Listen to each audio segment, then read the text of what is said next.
Assalamualaikum warahmatullahi wabarakatuh. Kembali lagi dengan saya. Kali ini saya akan membahas tentang uji asumsi normalitas pada model regresi. Jadi pada video-video sebelumnya, saya juga telah membahas asumsi-asumsi klasik pada model regresi seperti multi-call, kemudian autokorelasi di video sebelumnya yang dapat kalian saksikan juga. Nah, kali ini saya akan melanjutkan ke uji asumsi normalitas. Baik, di sini saya menggunakan data yang sama dengan data yang saya gunakan pada saat melakukan uji autokorelasi kalau tidak salah. Kira-kira datanya seperti ini. Jadi saya punya dua variabel bebas ya. Nah, yang akan kita lakukan adalah kita akan menguji apakah model regresi yang terbentuk dari variabel-variabel ini itu berdistribusi normal, tetapi untuk errornya, karena sejatinya yang kita uji di sini adalah errornya, karena sesuai literatur yang saya baca bahwa uji asumsi normalitas itu dikhususkan untuk normal pada errornya. Jadi errornya yang berdistribusi normal, sehingga kita harus terlebih dahulu meregresikan ketiga variabel ini. Kita coba copy dulu ke SPSS.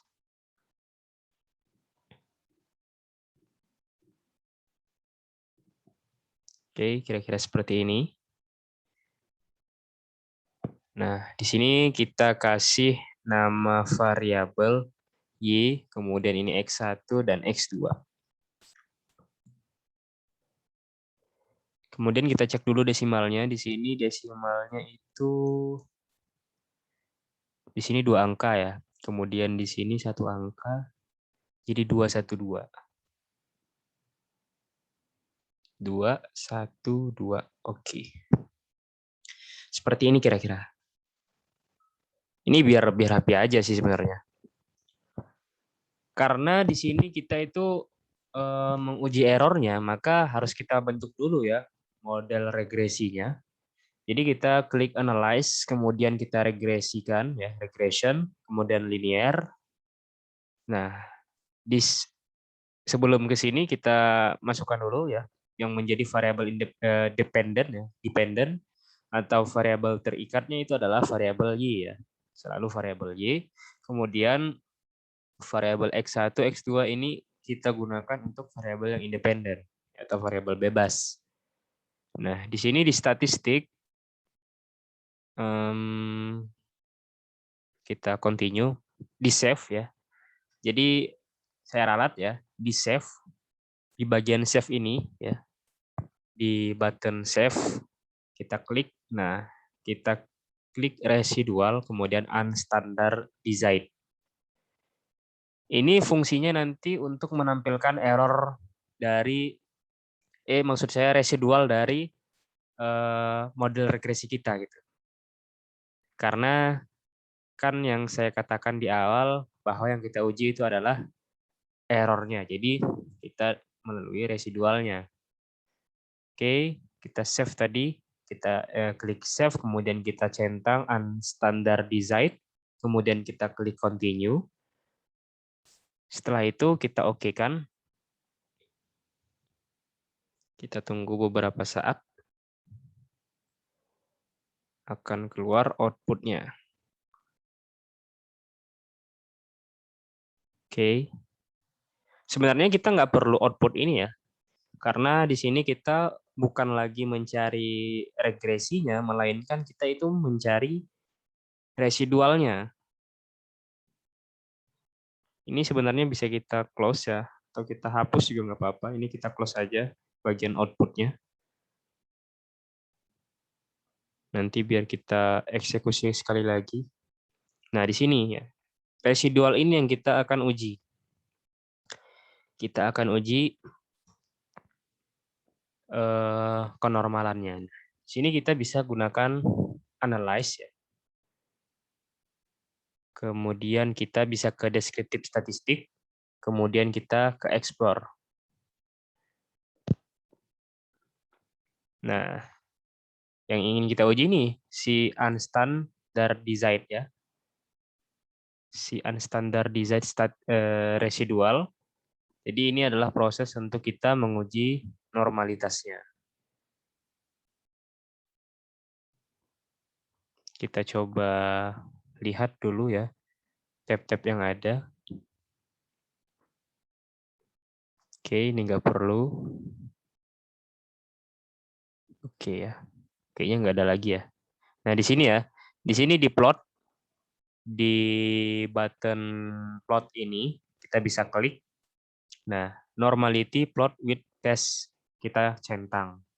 Ini gunanya untuk kita mengetahui kenormalannya nanti ya menggunakan SPSS. Kemudian kita continue. Ini bisa kita seperti ini juga nggak apa-apa ya. Kita coba oke kan. Kita tunggu dulu. Mohon maaf memang agak sedikit lambat karena sambil nge-record soalnya.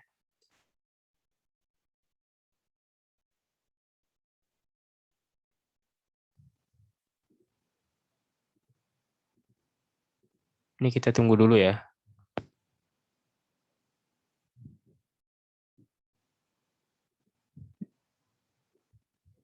Nah, seperti ini. Udah keluar output-nya.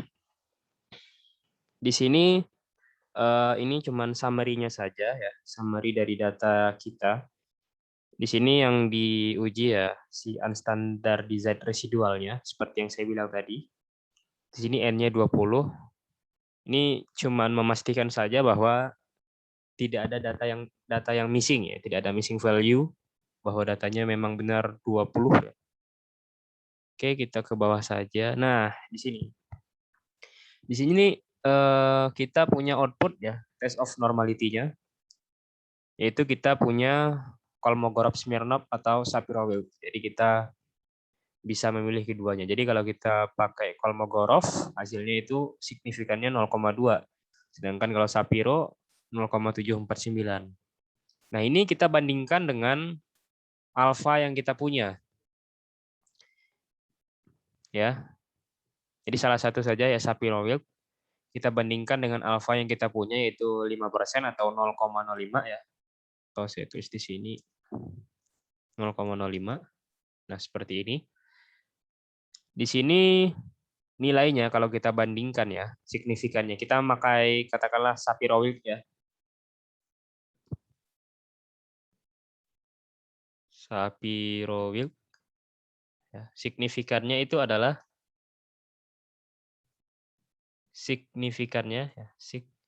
adalah 0,749.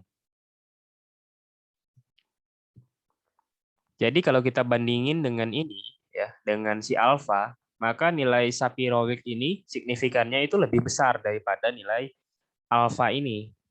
Ini kan 0,749 ya, ini 0,05. Jadi karena ini lebih besar ya daripada alfa, karena saya tulis sig aja ya, sig itu signifikansi. Sig lebih besar daripada alfa. Maka keputusannya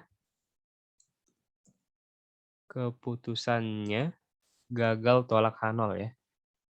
Gagal tolak H0. Artinya ya, dengan tingkat signifikansi 5%, saya coba tulis dulu ya. Artinya kesimpulan, dengan tingkat signifikansi 5% belum cukup bukti untuk menyatakan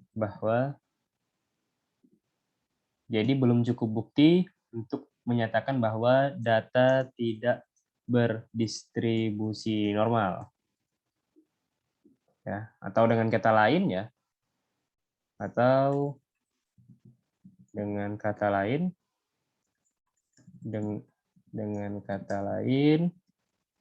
data berdistribusi distribusi normal. Seperti itu ya. Jadi di sini kita gagal tolak H0.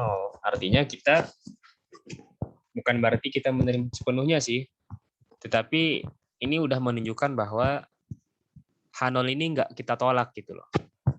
Sehingga datanya berdistribusi normal. Seperti itu kira-kira untuk pengujian asumsi normalitas pada model regresi. Ingatkan ya pada model regresi. Karena kalau saya perhatikan biasanya ada yang bingung gitu menentukan uji normalitas ini. Gitu. Jadi kira-kira seperti ini ya untuk menguji normalitas untuk memenuhi asumsi klasik ya, asumsi klasik pada model regresi. Oke, kira-kira itu yang dapat saya sampaikan. Kurang dan lebihnya saya mohon maaf. Yang kurangnya yang pastinya saya mohon maaf. Apabila dirasa ada kesalahan, mungkin bisa diberi masukan atau koreksi di kolom komentar. Dan yang untuk sudah menyaksikan, terima kasih atas atensinya. Semoga ilmu yang saya share ini bermanfaat. Dan semoga apa yang saya sampaikan juga bisa membantu teman-teman dalam memecahkan masalah, terutama dalam mendeteksi asumsi-asumsi klasik pada model regresi. Dan juga saya sampaikan untuk asumsi-asumsi seperti normal multikol atau multikolinearitas, autokorelasi itu sudah saya upload di video sebelumnya. Dan insya Allah ke depan akan ada asumsi klasik lainnya yaitu asumsi heteroskedastis atau homoskedastis ya. Jadi next insya Allah akan saya upload. Oke, terima kasih atas perhatiannya. Saya akhiri, wassalamualaikum warahmatullahi wabarakatuh.